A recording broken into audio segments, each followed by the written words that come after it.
Okay, here we go.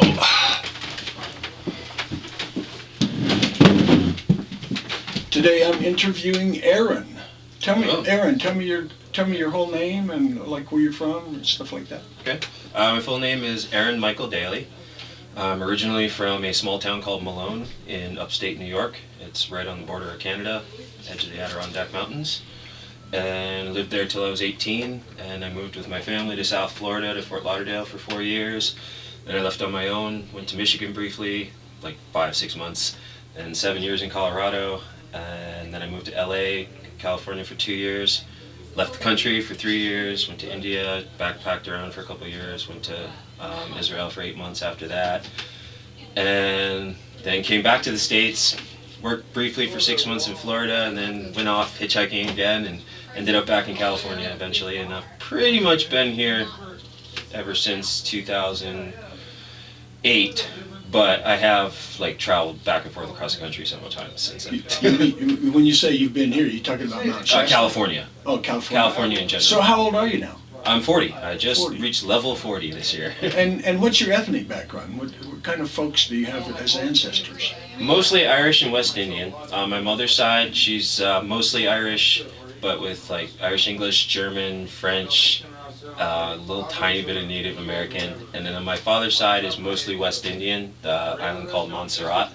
But my grandmother on my father's side had a little bit of Panamanian in her also. But basically it breaks down to black and white. So you've kind of settled here in Shasta. Is there any special reason for that, or anything that draws you here more than, like, say, India did, or anything? Life, circumstances. I'm doing my best to just kind of go with the flow of the universe and trying to tap into my own intuition. And for the last, I was drawn here every fall for the last 6 years. When I first came here, I was living actually in Berkeley. On the street too. I had lived indoors there for like a year, and I was actually doing an indoor grow, and that fell apart, and my life fell apart for a whole bunch of reasons, mostly involving broken hearts. And so I went and lived on the street in Berkeley, Telegraph Park, and I was there for about, I don't know, 6 months or something like that, and I just got tired of it, of being in the city in that condition. It's just not a healthy thing, and I wasn't getting anything out of it, so I decided to hit the road and head north. I wanted to check out Oregon and Washington. I'd never been there before. And along my way, I passed the town of Weed, which excited me. I was like, ooh, weed, ha ha ha. Wandered in, found there was no weed in Weed. And everyone talked about this town, Mount Shasta, and I saw the mountain, and I was like, oh, well, that looks interesting. Let me go over there. So I caught the stage, and I ended up staying for like 3 or 4 months. I ran into this guy midnight, and he brought me, first I went up the mountain for a couple weeks. Stayed at Panther Meadows, stayed on my own out in the woods, and just kind of connected with that. And then I ended up being brought out to the Buddha Hole for the first time, and made a bunch of friends that were actually all living there year-round at the time. There was like a little community there. Would it be fair to say then that you've been something of a vagabond since you were 18? No. It would be fair to say that I have been a nomad since I was 30. At the age of 18, I immediately got into computers. I bought a computer, took it apart, put it back together. The internet was just coming out then, cable modems were just getting popular. I got a job doing over-the-phone tech support. And over the years, starting in Florida and then mostly when I was in Colorado, I worked my way up from level 1 tech support to level 2 to level 3. Quit, found another job doing data or software testing, found another job doing Y2K upgrades in the year before the year 2000. Finished that, got another job doing network engineering. Well, first I was an account manager for a data center company, and then they promoted me to network engineer. And I got burnt out on that, moved to Boulder, Colorado. That's when I first learned how to grow weed. But I also went back to work for a television station called Free Speech TV and as their systems administrator. Got into activism, and at the time the World Trade Organization, the G8 were on everyone's radar. They were protesting that, and so I was trying at that point in my life to do something positive because I understood that the world was messed up and that things weren't as good as they could be, and I still didn't understand why, and so I was looking for a way to fix it. Do you have a source of employment presently? No, I actually just today went door to door picking up applications because I have just now decided after a year and a half that I'm just going to make a go of it here in Mount Shasta and see what happens. I keep getting indications that I need balance in material life and that it's time for me to go back to work, even though I despise it. So I wonder if you could what I'm gonna do. like share the rest of this day. You know, how's this day going, and you know, like a typical day in your life. And then if you would say something about your habitat, a little bit about your habitat. We'll do a video on that, but I'd like this could be sort of an introduction for it. And today's not an ordinary day for me. An ordinary day, usually I come in, well, during the winter, at least. I get up really early in the morning, about 5 o'clock, get a fire going, make a cup of coffee, make some oatmeal, listen to the news, usually for at least a couple hours, if not longer. And this is all going on at your campground? Mm-hmm. This is at my camp. Yeah. And then once I've eaten and I'm ready to go, I pack my bag and I walk into town. It takes about an hour and a half, 2 hours. And I usually go to Berryville until about noon. Spend my time working on music or talking to people. Did you ever do any research on camping in the winter? Not everybody camps in the winter, am I right? I have been camping all over the place for many years. I grew up in a very, very cold place. I was where we lived in rural country a lot, and so I was outdoors all the time. I'm very comfortable in the outdoors. I know how to take care of myself. I know how to keep warm. You've developed some special skills with regard to that. Yeah, this is the first time that I've ever decided to stay in a cold place for winter outside. Last year I did it indoors. I rented a room for 3 months. And usually I go south.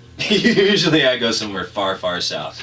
When you were 18, or you said you started becoming a nomad when you were 30, Mm-hmm. what sort of influences kind of like shaped you or like molded you so that you would become this sort of person and live this sort of life? One of the greatest influences was definitely Jack Kerouac's book On the Road.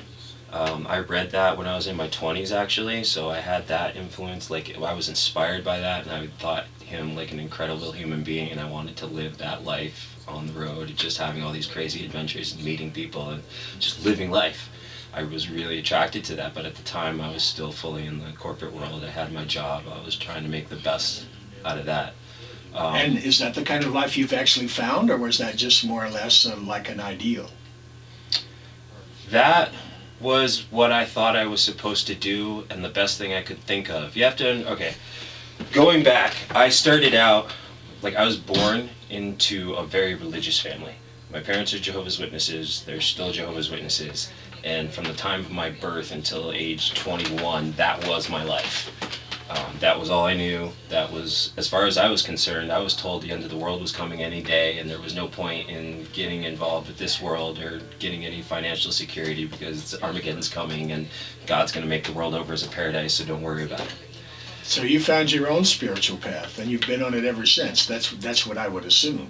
I went philosophical first. During my 20s, like I said, I went to the physical realm completely. I said, my philosophy at the time was anything is possible, therefore nothing is certain. I had a very deep understanding at that time that there were many, many religions and that everyone believed different things and thought everyone else was wrong, and that made no sense to me. Can I reiterate what you just said? Sure. Everything is possible, so nothing is certain. Correct. Where did you get that? I came up with that on my own. I like I that. considered myself a philosopher at the time. I used to hang out with people who we would just discuss, life and trying to understand it from a philosophical point of view of why are we here, what are we doing. Is that one of the reasons why you're in Mount Shasta? Because you get to satisfy that a little bit? I am in Mount Shasta because I feel like Spirit wants me here.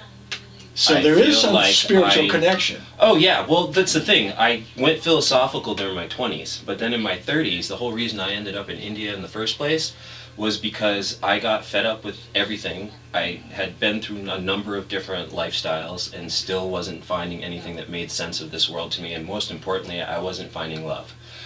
From the time I was a child, have had this just unending desire to find my partner in this world. And clearly have not succeeded. Which is okay because, well, I haven't given up. I gave up and then I stopped giving up. I realized that I must have this desire for some reason, but it's not something that I should cling to. I should be open to it and definitely go after opportunities when I see someone, introduce myself, get to know them, blah, blah, blah. But outside of that, it's more important for me to continue being comfortable on my own and looking inward for answers. Cool. Well, I wonder, is there anything else, or have we pretty much covered? Is there anything else you want to say? I mean, I could go. My life is 40 years of nonstop. Well, one time I was talking to this guy, and What do you want to know? I had run into like a 6-word synopsis of your life. You ever try to play that game? Can't do it. Can't do it. I've always considered myself entirely too diverse for brief synopsis. You know, I've this been through this too guy many really things. he really surprised me, because he immediately said, "I've made my share of mistakes." Yeah, I haven't figured anything out down to that. Well, I'm looking forward to Yeah, I made my share of to mistakes. checking out your habitat. You'll give us an excursion, or what do you call that? Open house? Yeah, we could go for an open house tour. I mean, that's not really much to see. I don't. Maybe not today is a good day, or maybe some other day, or what do you think? Yeah, I wasn't prepared to go out there like right now. Oh, okay, Because fine. I'm on this route. Well, anything else you want Well, I to guess we could sum come up back. We with? could go out and come back if you want. Well, is there anything else on this particular part of it that we haven't covered that you want to cover? I don't know. I've never done anything like this before, so I'm mostly just following your lead. It's like, what do you want to know? Well, what I'm trying to do, besides the video, is get a portrait of you, and I think we're doing a fairly good job of that, because we've talked about your background, we've talked about your philosophy, we talked about your lifestyle, and these are to me, those are the pertinent, important things for this interview, because you're a unique person and you have a very distinctive lifestyle, you know, and that's what I'm trying to portray here, and so you can help me with that. All right. My lifestyle is not necessarily a lifestyle of choice. Like, it wouldn't be my first choice to live that isolated and that simply.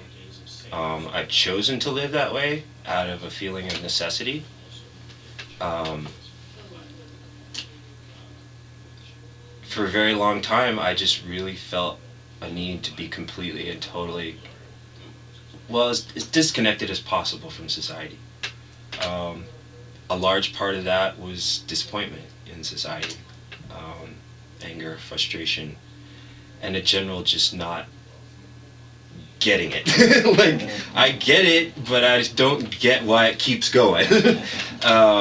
And so I was of the opinion that I just need to be alone in the woods and wait and see what happens and continue to try and learn and grow as much as I can as a human being. And you're still comfortable with that? No, I have reached a transitional point where I need to reintegrate with society, if for no other reason. Well, it sounds like with your technical skills, you really shouldn't have all that much difficulty finding a decent job and a decent life. I'm not interested in a decent job. I'm interested in a decent life. I am looking for a job right now because, like, just a normal job, because it's a stepping stone to that. Like, I need a job in order to get a place. And once I have a place established, then I'll be in a better position to find a better job. To find a better job, and to also to explore myself within this community in a much better and fulfilling manner.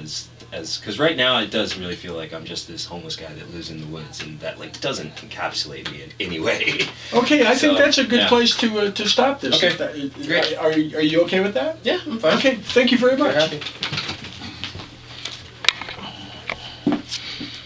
If it'll help you,